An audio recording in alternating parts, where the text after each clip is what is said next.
Let's do it.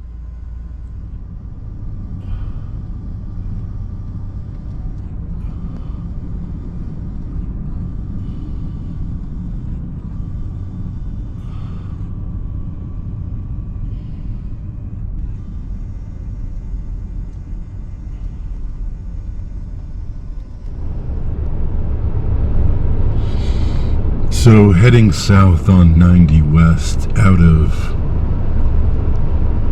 Calle Dorotea de San Vicente. First you actually go up and cross the Continental Divide up there at the modest height of 6,300 feet. And then it starts dropping precipitously. The national forest goes away. And you're left with this.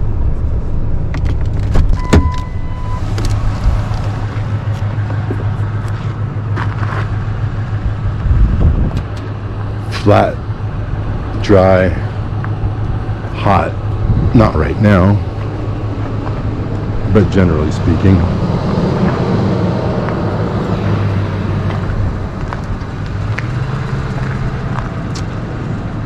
The mountains over there are in Mexico.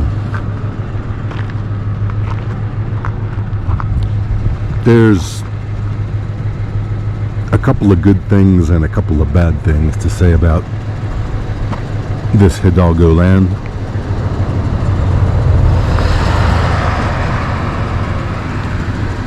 The best things are you can get lots here. Maybe not acre-sized lots, but lots for as little as $800, even in 2022. And the other good thing to say is that in terms of getting the hell out of the way, it would be hard to think of a better place than this. The downside is that even though you're pretty much in the back of beyond here, the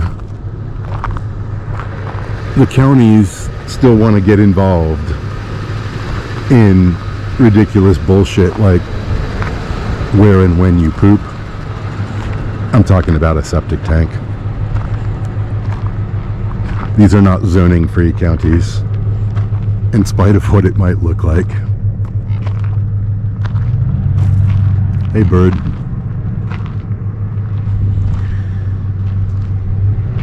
And the other downsides consist of things like you are once again in the land of the interstate. You are once again in the land of La Migra, the Border Patrol. So, good things, bad things. In the end, I think we can do better.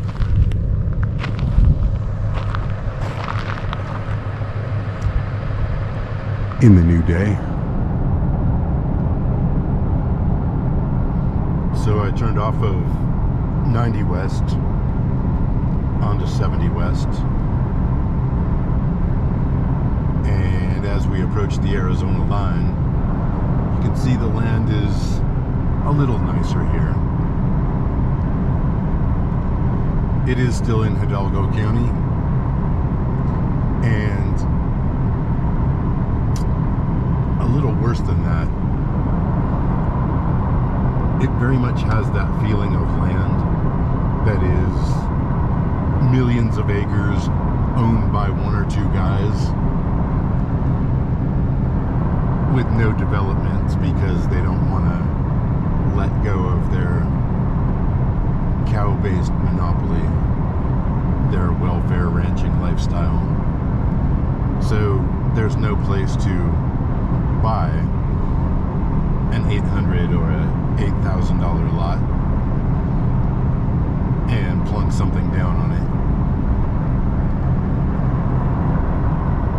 People talk about the West as being so wide open, there being so much space, but this is a perfect example of why that doesn't always work.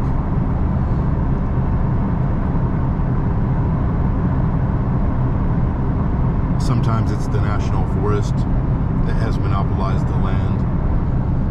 Other times it's the Double M Ranch that keeps you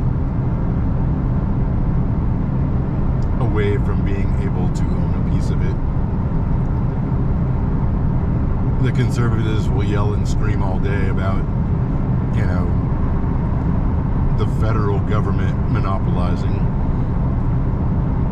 But that's really just because they want to become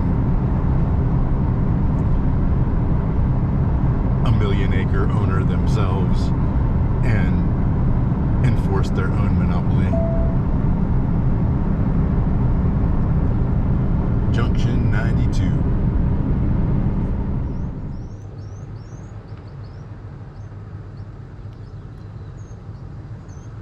The Birds of Duncan, Arizona. So this is another approach I've thought about. It's never going to be as cheap as $800. But one thing you could do is come out to a half ghost town like this. I've seen a house here for $20,000. And if you have a house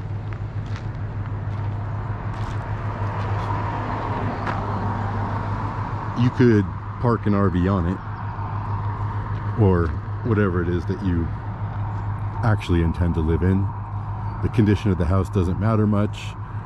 You probably wouldn't have any trouble getting electricity, water, sewer, or septic. It would already be pre-built into the deal.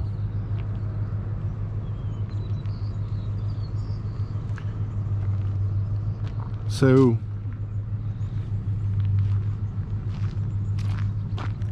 another option, like I said, not quite as cheap. The major downside to this is, unlike the million-acre spreads of the Double M Ranch and people like that, where you're just not allowed to plunk yourself down, here people are packed a little too tightly together, and you'd have to find a house that's not only $20,000 and not completely falling down, but you'd also have to find one that isn't cheek by jowl with 1,000 other poor neighbors, because that's a kind of misery all its own, right?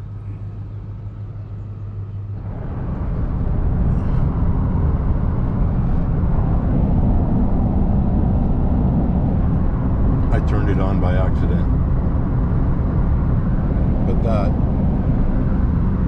is what you call a Madrean Sky Island. I'm a few miles outside of Safford, and this is Graham County, and they call that one Mount Graham. I have no clue who Graham was. No doubt one of those million-acre boys, or a mining baron, or some bullshit like that. Anyway, it's a very pretty place in the middle of relative desolation. We are coming up on the towns of Safford and Thatcher, which for reasons, let's call them cultural, I don't have much use for. They're not only deep red, but they're deep Mormon red, which is, well, let's just say it's not my cup of tea. Anyway, gorgeous Sky Island, known to the pale faces as Mount Graham. Worth looking at, that's for damn sure. Still coming into Stafford, there's Mount Graham. I just wanted to make a quick note about crappy ways to use the land. They're using the water of the beautiful Gila River, San Simon River, other little waterways that course down through this valley to grow cotton, which I will note dryly is an extremely water intensive crop, and they're no doubt being subsidized to do so by your tax dollars. It makes no bloody sense. The reason things look a little bit more, well, a little less poor down here towards Safford and Thatcher is that it's blessed land that of course has been subverted, perverted, whatever you want to call it, for profit. Agriculture in this case. I got nothing more to say about that except that it exists.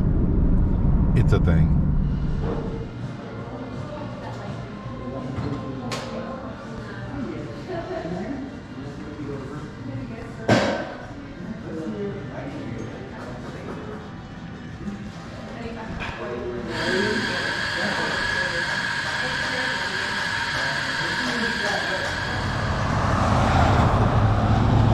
So I am standing in the rain